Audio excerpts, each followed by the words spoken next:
ابوالفضل عباس آپ کو شہزادی بلا رہی ہیں.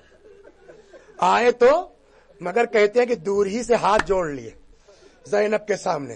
بہن خیمے ہٹانے کے لیے مت کہیے گا, منع مت کیجیے گا, ان ظالموں نے میرے مولا کو مجبور سمجھ رکھا ہے, ان ظالموں نے میرے حسین کو مجبور سمجھ رکھا. حول ولا قوة الا بالله العلی العظیم. اعوذ باللہ من الشیطان الرجیم.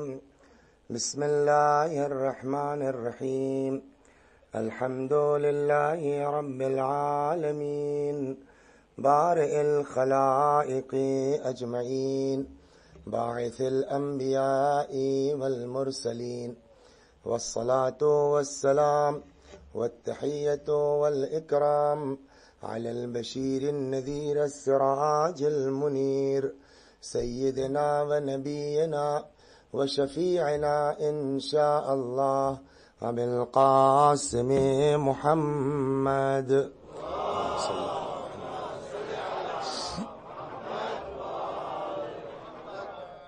اللهم صل عليه وعلى أهل بيته مظاهر جمالك وجلالك الذين كلامهم نور وأمرهم رشد ووصيتهم التقوى وفعلهم الخير وعادتهم الإحسان وسجيتهم الكرم واللعن على أعدائهم الشاكين فيهم المنحرفين عنهم أجمعين.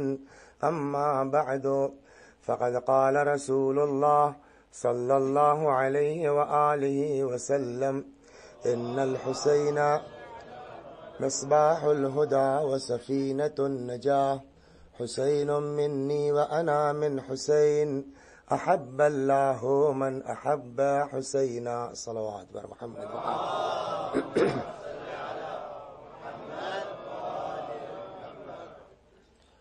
حضرت ختمی مرتبت محمد مصطفیٰ صلی اللہ علیہ وآلہ وسلم کی یہ مشہور اور معروف حدیثیں جن کی تلاوت کی گئی ہے، فرماتے ہیں حضرت ان الحسین مصباح الہدی والسفینۃ النجاہ. حسین ہدایت کا چراغ ہے، نجات کی کشتی ہے، جس کا بالکل واضح سا مطلب یہ ہے کہ نہ بغیر حسین کے ہدایت مل سکتی ہے اور نہ بغیر حسین کے نجات مل سکتی ہے. اگر ہدایت چاہیے تو در حسین پر آؤ اور نجات چاہیے تو در حسین پر آؤ. دوسری حدیث حسین منی و انا من الحسین، حسین مجھ سے ہے اور میں حسین سے ہوں. احب اللہ من احب حسینا، اللہ تو اس سے محبت فرما جو حسین سے محبت کرے. اس میں بھی گویا پیغمبر نے نسخہ بتا دیا ہے کہ اگر چاہتے ہو کہ اللہ تم سے محبت کرے تم حسین سے محبت کرو. حسین سے محبت کرو گے محبوب خدا بن جاؤ گے. کبھی کبھی ایسا ہوتا ہے کہ ہم کو لگتا ہے کہ حدیث کچھ کہتی ہے، قرآن کچھ کہتا ہے. اس حدیث پر اگر ہم غور کریں تو گویا پیغمبر نے یہ فرمایا اگر محبوب خدا بننا چاہتے ہو محب حسین ہو جاؤ، اگر معشوق خدا بننا چاہتے ہو عاشق حسین ہو جاؤ. تو یہ نسخہ پیغمبر کا دیا ہوا ہے کہ حسین سے محبت کرو، اللہ تم سے محبت کرے گا. لیکن جب آپ قرآن کی طرف جائیں گے تو قرآن کا نسخہ اور ہے. قرآن میں ارشاد ہوتا ہے ان کنتم تحبون اللہ فاتبعونی یحببکم اللہ ویغفر لکم ذنوبکم. اگر تم دعویٰ کرتے ہو ان کنتم تحبون اللہ، اگر تمہارا دعویٰ یہ ہے کہ تم اللہ سے محبت کرتے ہو تو قرآن کہتا ہے کہ میرے حبیب آپ کہیے فاتبعونی، میری پیروی کرو. میری پیروی کرو گے اس کا نتیجہ کیا ہوگا؟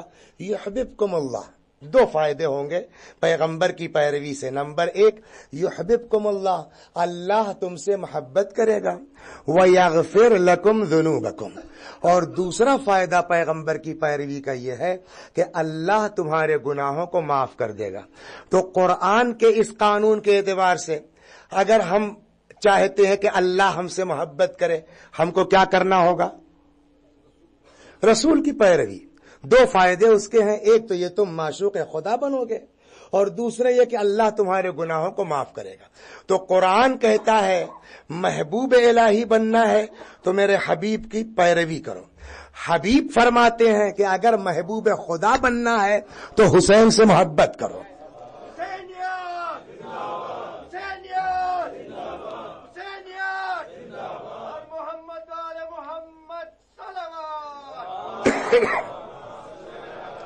اب یہاں پر آدمی یہ سوچنے میں مجبور ہے کہ بات صحیح کون سی ہے. اچھا، ہم کو قانون کیا بتایا گیا کہ اگر کبھی قرآن اور حدیث میں ٹکراؤ ہو تو قبول کس کو کیا جائے گا؟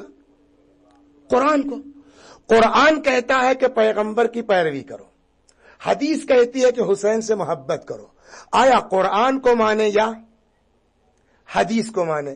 اس کا سیدھا جواب یہ ہے کہ ممکن ہے کہ اور جگہوں پر اکثر ایسا ہو سکتا ہے کہ قرآن کچھ کہہ رہا ہو اور حدیثیں کچھ کہہ رہی ہوں. حدیثوں کا مطلب گڑی ہوئی حدیثیں بھی آ سکتی ہیں، لیکن یہاں اختلاف نہیں ہے. اگر پیغمبر نے کہا کہ حسین سے محبت کرو، اللہ تم سے محبت کرے گا، اور یہاں قرآن کہتا ہے کہ میرے حبیب کی پیروی کرو، اللہ تم سے محبت کرے گا، تو دونوں چیزیں ایک ہیں. پیغمبر کی پیروی کرو. پیغمبر کی پیروی کا کیا مطلب ہوا؟ یعنی جو رسول اللہ نے کیا ہے وہی تم کرو. کیا رسول اللہ نے حسین سے محبت نہیں کی ہے؟ تو اس کا مطلب یہ ہے کہ اتباع پیغمبر حسین کی محبت ہے اور حسین کی محبت عشق خدا ہے. دونوں میں ٹکراؤ نہیں ہے. جو عشق پیغمبر ہے، عشق حسین ہے، وہی اتباع پیغمبر ہے. پیغمبر نے تو اس حد تک محبت کی ہے حسین سے کہ جہاں ہم آپ محبت کر ہی نہیں سکتے. صلوات بر محمد نہیں ہے کہ خود محبت کی ہے. عجیب ہے. ایک آج روایت، اتفاق سے آج ایک روایت دیکھی کہ پیغمبر نے حضرت سید الشہداء سلام اللہ علیہ کے لیے دعا کی ہے کہ اچھا، اور سیم دعا ہے. یہی دعا حضرت ابراہیم نے کی تھی اپنے بچوں کے لیے جب جناب اسماعیل کو اور ان کی والدہ کو وہاں لے جا کے چھوڑا تھا. کہاں؟ مکہ معظمہ میں. رب انی اسکنت من ذریتی بواد غیر ذی زرع عند بیتک المحرم. قرآن مجید میں کہ پالنے والے، میں نے اپنی اولاد کو ایک ایسی جگہ پر تیرے گھر کے پاس کہ جہاں کچھ اگتا نہیں ہے، جو ہے وہ زراعت نہیں ہو سکتی. وہاں پر ابراہیم نے کیا دعا کی تھی کہ پالنے والے ہماری اس اولاد کی طرف لوگوں کے دلوں کو موڑ دے.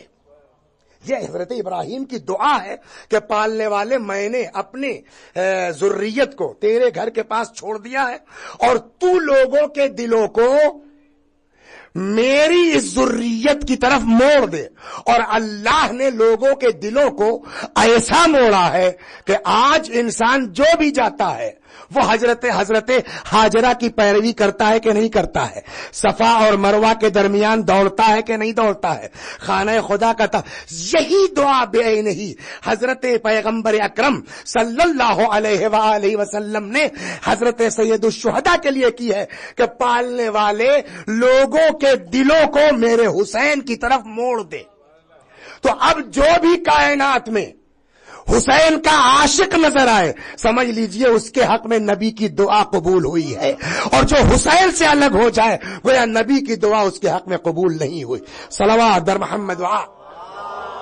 اب یہاں سوال یہ ہے کہ آخر اتنا زیادہ، اگر بات آج ہوئی تو آج، ورنہ کل اس کو آگے اتنا زیادہ امام حسین علیہ الصلوۃ والسلام کا خیال کیوں رکھا جا رہا ہے؟ حسین کی ذات وہ ہے، حسین علیہ السلام کی شخصیت وہ ہے کہ جن کی پیدائش سے پہلے سے ان کا ذکر ہے. آپ حضرات تھوڑا تھوڑا اور آگے آجائیے. صلوات بر محمد. جن کی ولادت سے پہلے سے آدم کے زمانے میں ذکر ہوا، حضرت ابراہیم کے زمانے میں ذکر ہوا. آپ ڈکشنری اٹھا کے دیکھیے, ڈکشنری میں باقاعدہ جو عاشورہ کے معنی لکھے ہیں وہاں یہ حدیث لکھی ہوئی ہے مجموع البیان کے اندر کہ حضرت موسیٰ علیہ السلام سے نے پوچھا اللہ سے کہ مل عاشورہ, پالنے والے یہ عاشورہ کیا ہے. تو آخر حسین علیہ السلام, اس قدر اہمیت حسین کی جس کے صدقے میں کائنات خلق ہوئی, وہ کون ہے؟ رسول اللہ کی ذات ہے نا. لولا کا لما خلقت الافلاک, اگر آپ نہ ہوتے تو میں کائنات کو خلق, تو ساری کائنات کی خلقت کا سبب رسول اللہ کی ذات ہے نا. وہ پیغمبر سجدے میں ہے, حسین آ کے ان کی پشت پر ہے, جس کے صدقے میں کائنات خلق ہوئی. اس کو یہ کہا جا رہا خبردار جب تک حسین پشت سے نہ اتر جائیں آپ سر سجدے سے نہ اٹھائیے گا. پیغمبر اکرم صلی اللہ علیہ وآلہ خطبہ دے رہے, بہت مشہور ہے نا, بس ایک نقطے کی طرف توجہ دلانی. دوران خطبہ امام حسین علیہ السلام مسجد میں داخل ہوئے, ابا کے دامن میں پیر الجھا, حسین گر پڑے نا, یہاں تک تو ہے. اب آگے, میں اگر اپنے بچے کے ساتھ اس مجلس میں آؤں اور دوران تقریر میرا بیٹا گر جائے, مجھ کو ممبر سے اترنے کی ضرورت ہے؟ بتائیے گا. ہر بات کتاب میں تھوڑی ہے, ہر بات روایت میں تھوڑی ہے, ہر بات حدیث. کچھ کامن سینس آدمی یوز کرے. مجلسیں آپ ماشاءاللہ سنتے رہتے ہیں, اس میں کتنے ایسے افراد ہوں گے جو مجلسیں پڑھتے رہتے. اگر میرا بیٹا ابھی وہاں دروازے پر گر جائے تو مجھ کو ممبر سے اترنے کی ضرورت ہے؟ 10 لوگ دوڑ, نہیں مولانا آپ تشریف رکھیے, 10 لوگ دوڑ جائیں گے. میرے جو اس در کا نوکر ہے اس کا بیٹا اگر گر جائے تو اس کو ممبر سے اترنے کی ضرورت نہیں ہے. پیغمبر خطبہ دے رہے ہیں, حسین گرے, روایت کیا کہتی ہے اور عقل کو کیا کہتی ہے؟ عقل کیا کہتی ہے کہ پیغمبر کو اترنے کی ضرورت نہیں ہے. 50 لوگ دوڑیں گے, سلمان ہے, ابو ذر ہے, مقداد ہے, عمار ہیں, یہ لوگ کہاں چلے گئے تھے؟ ان لوگوں کو دوڑنا چاہیے. یا رسول اللہ آپ تشریف رکھیے, میں جاتا ہوں حسین کو لے کے آتا ہوں. عقل کہتی ہے کہ ان اصحاب کرام کو دوڑنا چاہیے حسین کو اٹھانے کے لیے. اور روایت کیا کہتی ہے؟ پیغمبر اترے, گئے, حسین کو اٹھایا, لے کے آئے. آپ کس کو ایکسپٹ کریں گے, عقل کو کہ روایت کو؟ صلوات بر محمد.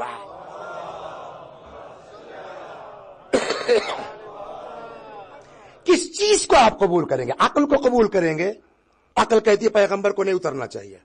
روایت کہتے سب نے پڑھا, کوئی اس چیز میں شبہ والی بات تو نہیں ہے نا, بچپنے سے آپ سنتے چلے آ رہے ہیں. روایت یہ کہتی ہے کہ پیغمبر اترے, گئے, اٹھایا. سوال, آخر ایسا کیوں ہوا؟ اس کا ایک جواب جو ہو سکتا ہے وہ یہ ہو سکتا ہے کہ اصل میں امام حسین علیہ السلام, دیکھیے میری بات سمجھنے کی کوشش کیجیے, ہو سکتا ہے کہ کچھ کمیونیکیشن گیپ ہو جائے, تو قبل اس کے کہ آپ اعتراض کیجیے, مجھ سے الگ سے آ کے سمجھ بھی لیجیے کہ میں کہنا کیا چاہ رہا تھا. امام حسین علیہ السلام کے ساتھ پرابلم یہ ہے کہ وہ فقط رسول اللہ کے نواسے نہیں ہیں, ان کے ساتھ دوسری دقت یہ ہے کہ وہ حضرت علی کے فرزند بھی ہیں. اور علی کا بیٹا ہونا یہ آپ کو کربلا میں پتا چل چکا ہے کہ جب امام حسین علیہ السلام نے پوچھا کہ میں نے تمہارا کیا بگاڑا ہے, تم مجھ کو کیوں قتل کرتے ہو, تو جواب کیا دیا گیا؟ بغضاً لأبیک, تمہارے باپ کی دشمنی میں. اس کا مطلب یہ ہے کہ امام حسین جہاں نبی کے نواسے ہیں وہیں اس علی کے بیٹے ہیں کہ جس سے لوگوں کو اتنی دشمنیاں ہیں, اتنی دشمنیاں ہیں کہ آپ روایت سنیے, پیغمبر کا آخری وقت ہے. روایت کہتی ہے کہ آخر وقت پیغمبر کی وفات سے پہلے تاریخ کا بیان ہے کہ حضرت نے فرمایا میرے حبیب کو بلاؤ. کسی کو بھیجا گیا, پیغمبر نے کہا میرے حبیب کو بلاؤ. کسی کو بھیجا گیا, پیغمبر کے سامنے آئے, میرے حبیب کو بلاؤ. ام المؤمنین حضرت ام سلمہ سلام اللہ علیہا